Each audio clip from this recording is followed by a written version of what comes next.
राष्ट्रपति Donald Trump ने सोमवार को कहा कि वह ईरान पर मंगलवार को होने वाले हमले की योजना को टाल रहे हैं, क्योंकि कतर, सऊदी अरब और संयुक्त अरब अमीरात के नेताओं ने उनसे ऐसा करने का अनुरोध किया है।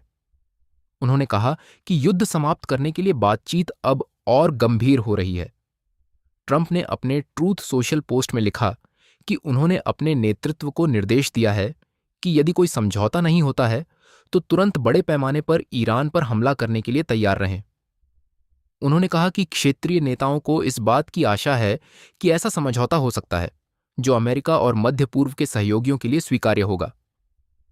इस समझौते में सबसे महत्वपूर्ण बात यह होगी कि ईरान के पास कोई परमाणु हथियार नहीं होगा, ट्रंप ने कहा। बाद में व्हाइट हाउस में पत्रकारों से बातचीत में ट्रंप ने कहा कि इस बार स्थिति थोड़ी अलग है। उन्होंने कहा, यह एक सकारात्मक विकास है, लेकिन देखना होगा कि इसका परिणाम निकलता है या नहीं। ट्रंप ने स्वीकार किया कि वह ईरान पर हमले की योजना बना चुके थे, लेकिन खाड़ी देशों के अनुरोध पर उसे कुछ दिनों के लिए रोक दिया। हम कल एक बड़ा हमला करने जा रहे थे। मैंने इसे थोड़ी देर के लिए रोक दिया है, शायद हमेशा के लिए, लेकिन संभवतः थोड़े समय के लिए, क्योंकि ईरान के साथ बड़ी चर्चाएं हुई हैं, उन्होंने कहा। ट्रंप ने चेतावनी दी कि यदि समझौता नहीं हुआ तो सैन्य अभियान फिर से शुरू होगा।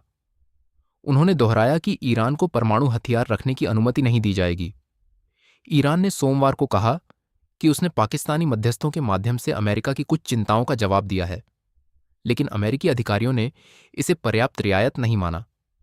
ट्रंप ने अपने पोस्ट में लिखा, मैंने युद्ध सचिव पीट हेगसेथ, संयुक्त चीफ्स ऑफ स्टाफ के अध्यक्ष जनरल डैनियल कैन और अमेरिकी सेना को निर्देश दिया है कि हम कल ईरान पर नियोजित हमला नहीं करेंगे, लेकिन यदि स्वीकार्य समझौता नहीं होता है तो तुरंत बड़े पैमाने पर हमला करने के लिए तैयार रहें।